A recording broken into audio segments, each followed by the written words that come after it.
Hello, everyone. So in this video, I want to show you how to use the desktop version of Minitab and calculating a confidence interval. So I already have a data set in my desktop version of Minitab that I'm going to open up and share here with you. I want to study miles per gallon of a vehicle, and I want to calculate a confidence interval using the Minitab here. So I'm going to start by going to Stat. Then the first menu here option is basic statistics. And you can see I have a lot of different options. And in this section right here, I have all my numerical options. So I have to know that this data that I'm studying is numerical. It is miles per gallon, right? It's numbers. So I'm going to choose one sample T. So I have one sample of data. So I only have one column of data here. And I'm using the T curve since it's numerical. So I will select here. Now, when I go into Minitab here, it asks me, well, how am I providing the data? Do I have summarized data? Meaning, do I already have the mean and the standard deviation and the sample size?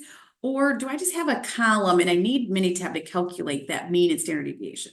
So I'm going to refer to that column right here, miles per gallon. Okay. Now I'm going to choose options here.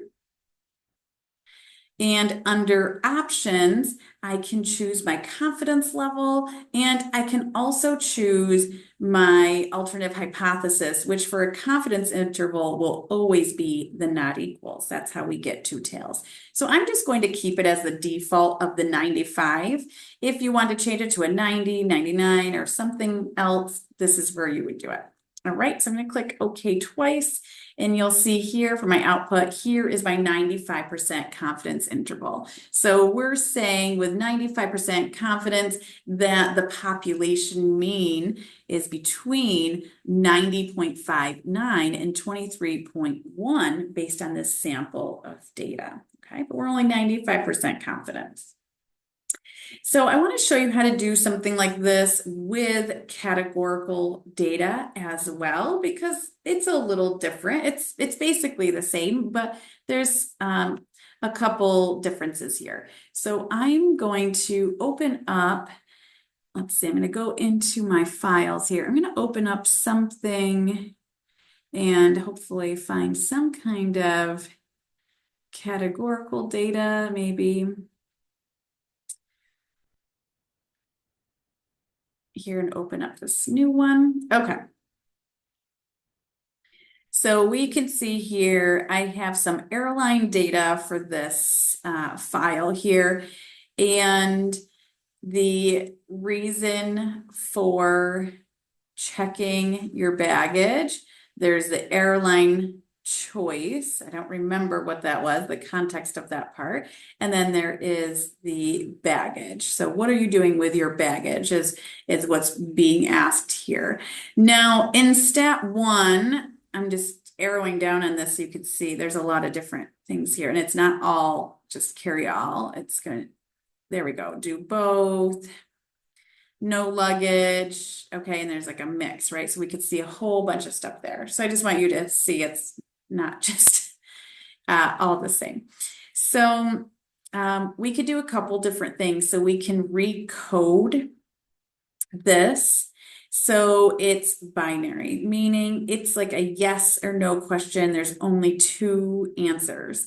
So I'm going to do that. So I'm going to create a new column, and maybe I want to study the baggage and what people are doing with their baggage. So to recode this first into binary, so it's like a yes, no, like maybe the question would be, do you carry all your baggage when you are flying? Yes or no. So everything else is a no. So it's either carry all or everything else is a no. So let's take a look at that. So we can go into data and we can recode. So we can see that about 3/4 of the way down here.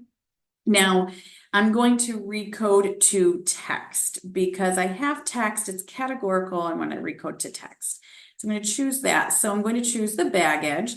Now, the method, how I want to recode, I'm going to choose individual values right here. So it's going to give me all the different options in that column named baggage. So it's carry all, check all, do both, or no luggage.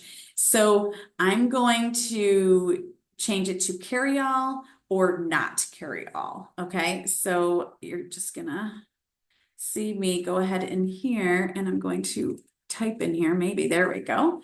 And I'm gonna say not carry all, and I'm just going to abbreviate to keep it kind of quick. So I'm just gonna name these all the exact same thing. These bottom three, there. Okay, so it's either they carry all or they don't all carry all. All right, so let's see, storage location for the recoded columns at the end of the current worksheet, in the original column, and a new worksheet. I'm just gonna say specified, and I'm going to choose maybe column 2 where it says airline choice, and I'll rename it.